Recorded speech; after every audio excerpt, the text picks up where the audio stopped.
The Mayor, if I can have my rebuttal. Sure. Thank you. I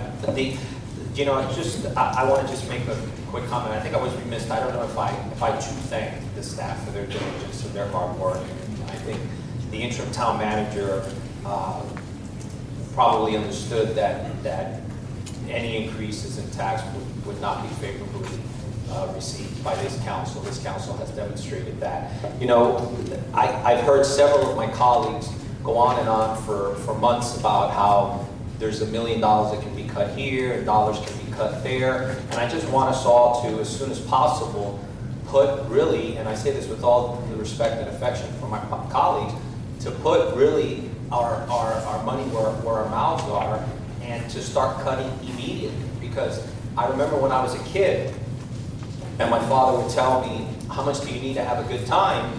I would say, well, give me 20 bucks. And he would say, well, here's 10. And I would have a good time with 10 bucks because that's what he gave me.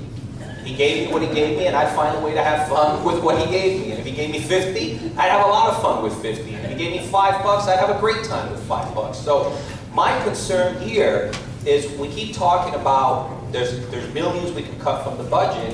And by the way, I have thoroughly examined this budget, and I didn't want to get into specific items because the mayor, and I think the mayor is appropriate in his comment that typically we don't nitpick line items of the budget.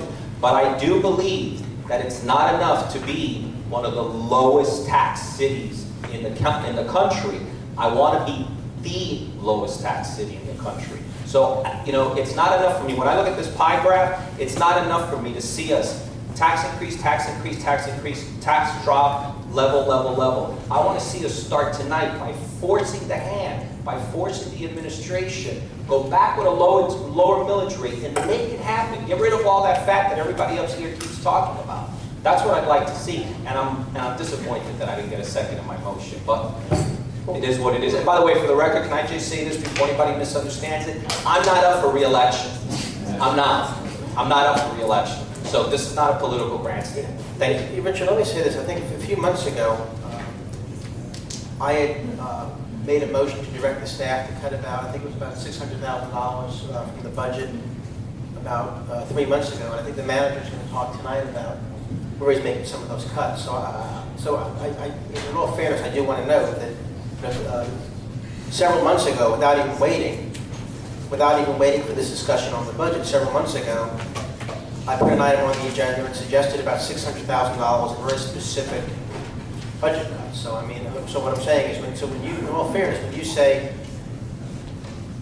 when you say it's about time we roll up our sleeves and cut the budget, my sleeves were rolled up 6 months ago when I identified $600,000 in cuts that I asked the staff to make. And the manager's in fact going to talk tonight about how he's going forward with some of those cuts. So we're all on the same page, but I don't think it would be fair to say that we're waiting.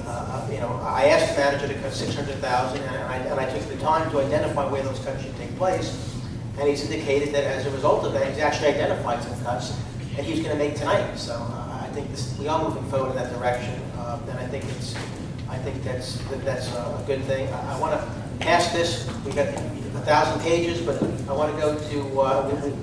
I'm all in favor of cutting it if we can do it responsibly, because we still have to, you know, pave the streets and pay the police and all that. So let's go to Perdomo, then I'm going to just move to the next item. Yeah, and Richard, I was with the town manager this morning at 9 o'clock, and we were going over a lot of cuts that we could find there. So, you know, I think everybody in the council is rolling up their sleeves. I think we're all on the same page. And believe me, there's nothing more I'd like to do to roll that millage rate back. Also, I'd like to.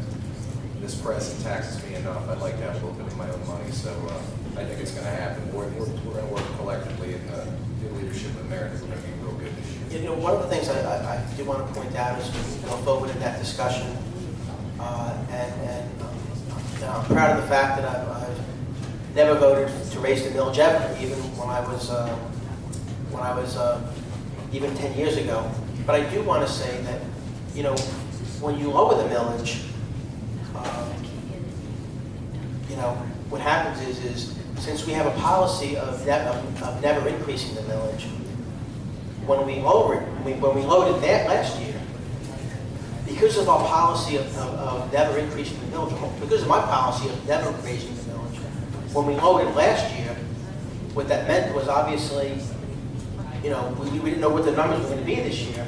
And if there was a shortage, we certainly were not going to increase the millage again. So the only thing I would say is if we lower it again, because of our policy not to raise the millage, you know, we've got to be, you know, really careful to make sure we're doing the right thing. Because if we lower it again, because of our policy of never raising the tax rate in this administration, that means we're going to be at that lower millage rate next year and the year after, no matter what the budget numbers are.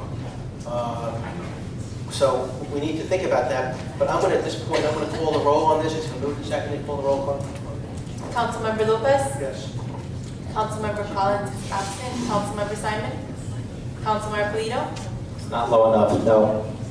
Councilmember Metter? Yes. Vice Mayor Perdomo? Yes. Mayor Pisney? Yes. Mayor, proceed the motion. Congratulations, no tax increase.